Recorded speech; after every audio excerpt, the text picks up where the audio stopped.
let's hit this around the league stuff, winners and losers, and get out of here. I wrote down a few just funny things that I saw from around MLS. This first one I'm stoked about. Winners and losers. Federico Bernardeschi had a hilarious penalty kick in Toronto FC's game against Nashville, which they ended up losing. And it was very funny because I believe it was 0-0 at the time. And Toronto FC, Bernardeschi made a great play actually himself to win the penalty kick. And then it was this dramatic moment where Bernardeschi has already missed 2 PKs for them this year. Insigne gets the ball. And he's going to the spot like he's going to take it. And then he dramatically turns around, like points at Bernardeschi. And he's like, no, you take it. Yeah. I believe in you, brother. Bernardeschi walks up, takes the ball from him, puts it at the spot, takes a deep breath, starts his run up. And then just Charlie Brown banana peel slips on his run up to the ball, still connects with the ball, but sends it into the 27th row. Yeah. And that was one of the funniest things I've seen in MLS in a little while. There's been a lot of good stuff, good content recently, but just the whole sequence with Insigne he's trying to be a good teammate, which these are guys that have actually reportedly had issues. Like they went at each other in practice last year. They've known each other for a long time, former Italian national team teammates. But during like the Discord in Toronto last year, there was reports out there that Insigne and Bernardeschi were button heads. So I think this was like a symbolic thing where they were. Insigne was giving him the PK, and he ate it. It's a great clip. Look up the Bernardeschi PK funny. If you haven't seen it. The best part too, I think that's his fourth in a row he's missed. It was 0 for 3 this year. Okay, 0 for 3. It could 3 be in a 0 row. for 3 in a 4, row. but 3 in a row. Yeah, it's still. He probably just. I'm sorry. I shouldn't take him. Like he probably just shouldn't take him. He's been. They've both been playing pretty well for Toronto this year, but. Let Insigne take the PKs. I agree. There's a cool storyline with Inter Miami homegrown Ian Frey in their game against Columbus.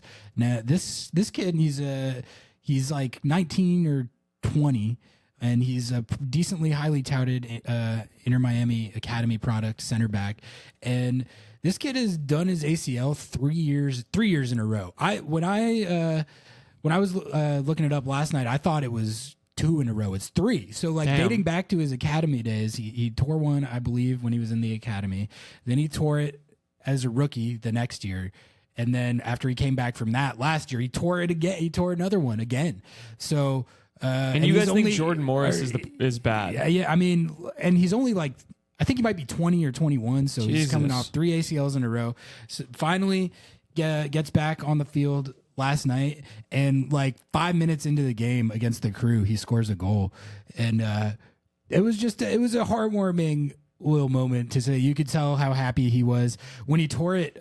When he tore it last year, I remember it was right after Messi got here, and he like dedicated the game to him and stuff, which I thought that was cool by Messi, like a random academy kid that you probably don't know that well, like the GOAT's dedicating the game to you, but. Yeah, it was just it was like Hollywood like timing, and just 3 ACLs, man. That's tough. So I really hope Ian Frey like stays on the field and becomes the player that Inter Miami hopes he is. And he got off to a good start. I got a note for Inter Miami. Yeah. They have great academy products, like prospects. Kramashi, really I don't know. Man. I think Noah Allen. Yep. And Ian Frey, obviously, before he got injured, was a big one. And there's a couple of others that were missing in there. I'm really high on Kramashi. Yeah, same. I think he's actually got a lot, like as much upside as the pundits and the scouts are saying. Xherdan Shaqiri, Chicago Fire FC DP, had a hilarious moment at the Euros where he's playing for Switzerland. He's a Swiss national team legend, probably the best player in the history of their national team. I don't know who you would put up with him. He's played in 3 World Cups in a row, like 4 Euros in a row, been playing for them forever. And he's been a pretty big bust for Chicago, honestly. Like, just any way you look at it. He was supposed to be like a transformative signing for them that sparked all this interest in the new era for the club at Soldier Field. Like, that's what this was billed as. And, for that to come good, you have to be putting up some big numbers. You got to be Haney Mukhtaring out there, and he decidedly has not been doing that. He has 14 goals, 18 assists in about 70-ish games for Chicago, which is like okay, but it's just not what it was billed as when they signed him. And so he goes to Switzerland for the year, or with Switzerland to the Euros, and just scored. He scored the sickest goal that he scored. He has not scored a goal this good in MLS. Wayward back pass in their game against Scotland. He pounces on it, just absolute rip into the top corner. And so I just thought that was a good bit. Like, just been such an underwhelming signing for Chicago. They're one of the worst teams in the league. And then as soon as he goes to Switzerland, he does that.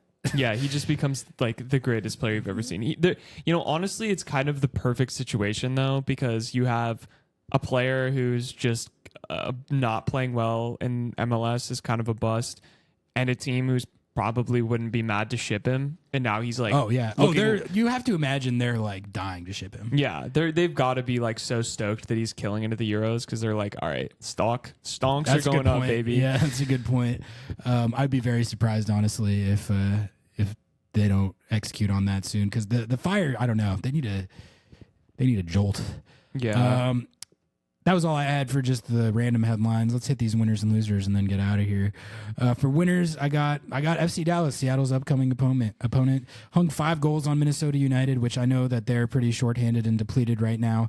But when you just fired your coach and you're playing a really good team in Minnesota United, and you hang 5 goals on him, that's a good week for you, especially. And they got their second straight win under their interim coach. So, honestly, not great timing for the Sounders to catch FC Dallas. We talked about it. They still have the worst road record at least in the West, if not all of MLS. So, Seattle should be able to hang with it in that game, but this was a great result for FC Dallas. They hadn't scored 5 goals since like 2021 or something. That's crazy. They had their best game of the season. Colorado Rapids got a 3-0 at St. Louis City. And I think the significant thing here is Djordje Mihailovic had a hat trick. And the Rapids continue to cook a little bit under Chris Armas. St. Louis City is down pretty bad right now. Fraud watch validated. But Colorado took care of them with ease.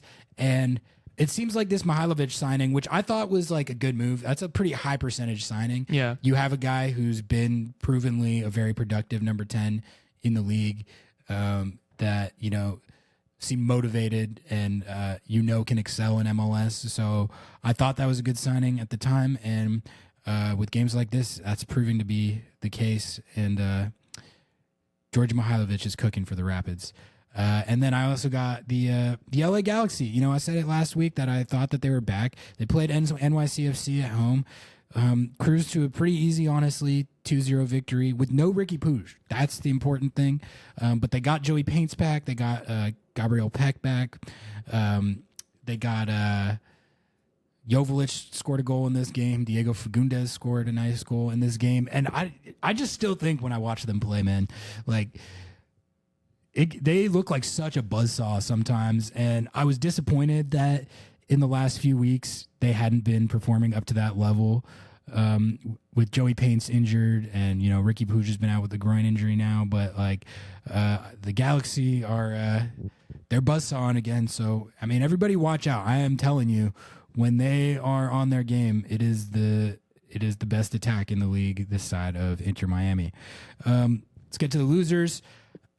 I got the Philly Union again. God, yeah. The way that they are losing these games right now, it's phenomenal it's so content. Good. As someone who does not care about the success or failures of the Philly Union, it's incredible to watch. Their last game, they lost against 9-man Inter Miami, giving up the game-winning goal to Leo Alfonso of the shout-out University of Virginia. We talked about that last week. I don't think this loss was worse, but it was almost as bad. They were in a barn burner at FC Cincinnati. Back and forth game, crazy game. FC Cincinnati had Luca Oriano score goal of the match day. Did you see that one? Yeah, it was nasty. From midfield. There's been a few of those in MLS this year, including one from Rui Diaz. But Chicho Arango scored one for RSL, and then Oriano his might have been the best one. The placement on that shot was like Rui Diaz's was on like an open net, which is still not an easy shot to hit. But like this one, he had to get it over the goalkeeper, but like, under the crossbar. That's insane placement, especially from where he was at on the field. It might have been a bit better than Chicho's too. That was a really sick goal. But either way, it was 3-2 in second half stoppage time, or like close to it. And the Philly Union, they tied it. They actually tied it. They put themselves in position to take what would have been, not a great point considering the form that they've been in over the last couple weeks, but it would have been a good little morale boost for them to come back and get the tie there. I thought it was done and dusted. We were talking about like how we were going to handle the content for a 3-3 draw, and then they get absolutely bammed on by Lucho Acosta, who's making a bid to repeat as MVP. But like Philly, like all you had to do was make it like 2 more minutes and you've got like a galvanizing road point, and they couldn't do it. And especially coming after losing to a 9-man squad last week, I think this team is down more bad than any team in the league right now. Not necessarily just because of the run of results, but it's just the manner in which they're taking these L's. Is Jim Curtin cooked? I mean, I don't know. You know what's cooked? Not Jim Curtin. It's this whole Philly Union idea of we're going to be a bottom 5 spending team in the league and moneyball our way to the top. They actually made a better run at using that formula to championship success than I thought was possible. And you have to give them a lot of credit for the shrewdness and savviness of their signings and their roster moves and their youth development with all the academy kids that they've churned out. But I think they peaked with that MLS Cup loss to LAFC, and now they're in a situation where it's like, all right, you should probably like spend a little bit of money. Yeah, and probably. like that's what's gonna solve this. Like, yeah, you can't. I don't know how far moneyballing your way out of this is going to take you. Yeah, penalty merchant Gazdag is not going to win you an MLS Cup. No, and he almost did. But I mean, remember it's crazy because like I say that, but I mean they were so dominant that MLS Cup year. They put up like a plus 46 GD. They were nasty. They were nasty, but times have changed and down horrendously bad. Next loser, Sporting Kansas City, the club of professional wrestling enthusiasts, fall 4-3 to Real Salt Lake, who are still the best team in the West for my money, but ever since beating Seattle, Sporting Kansas City has looked pretty much like they did previously. They're 3-11-5, 13th in the West, and the only reason that they're not wooden spooning is because the San Jose Earthquakes have 11 points and 0.61 points per game. So, are they trying to win games? Yeah, I mean, the Earthquakes I could put in this section every week, but that gets redundant. Yeah. We don't need to bully them. It's never a bad week, honestly, in my opinion, to put Sporting KC in this section. 11 losses for Peter Vermees and company. Not good. And they got to go play Columbus in Columbus next. Yes. Good luck. Good segue. Speaking of Columbus, bammed on 2-1 by Inter Miami, who didn't have Messi, Suarez, or Matias Rojas, their new signing. Hangover watch? I mean, I think Columbus they're on it right now. We did this with LAFC last year, and LAFC did seem to be hungover for a while.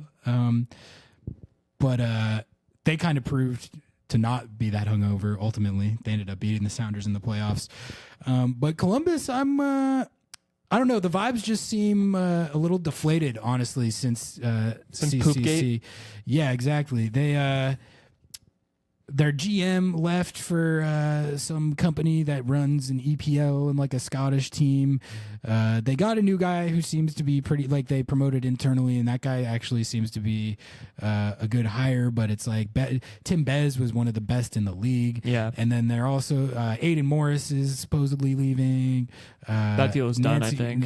That deal's done. Nancy Ball is just not cooking as much. They're not like that. They're not on the table where you would think they are. Like, I just assumed that they were like cooking for a top 4 spot easily. They're in 6th right now, 1.69 points per game, which is good but not elite. I still think they're one of the better teams in the league, but like I definitely think the vibes are hurting right now for the Crew. Yeah, they're in a tough spot, but you never know what's going to happen. They still have some nasty players. I mean, Cucho, one of the best in the league. Rossi, Darlington Nagbe. Yeah. But Morris is a big loss for them. Yeah. They'll have to replace him. But they're getting a bag, so